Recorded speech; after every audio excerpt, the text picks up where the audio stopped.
Aujourd'hui, je vais vous parler des 5 hôpitaux abandonnés et hantés. Béchouat, appelé de sa création, Maldeit Locatif, était un hôpital de sœurs. Il est ouvert de ses portes à la même année que le Harata Locatif Asylum. Après 128 ans de service, il fut abandonné en 1995. Un grand nombre de décès et de disparitions mystérieuses ont été rapportés.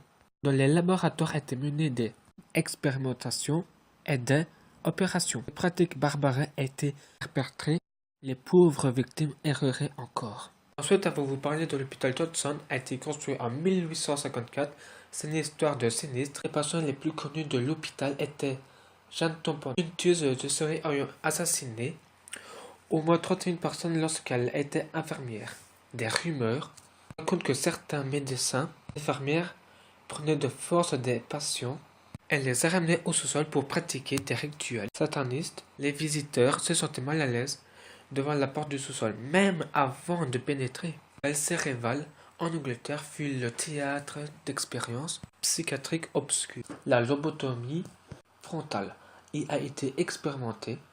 Des traitements ont été testés sur des patients souffrant de sauter d'humeur et des comportements déviants.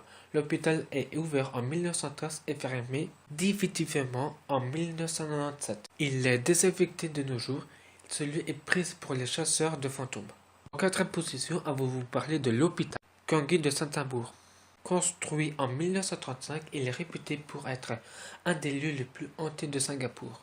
Il a servi de l'hôpital par la Royal Air Force, puis de camp de prisonniers par les Japonais. Il a été fermé ses portes en 1997. Il est logique de penser que les apparitions de fantômes observées des Japonais. Aujourd'hui abandonnés, les amateurs de paranormal s'y rendent dans le but de capter quelconque preuve de présence.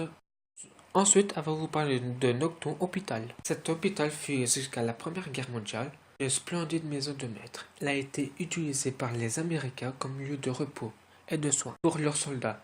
Ils furent de même pendant la Seconde Guerre mondiale de la guerre du Golfe. Le fantôme le plus connu, c'est celui d'une jeune fille sauvant en pleurs de nombreuses personnes, prétendant avoir été réveillées à 4h30 pour trouver la jeune fille au pied de leur lit en pleurs.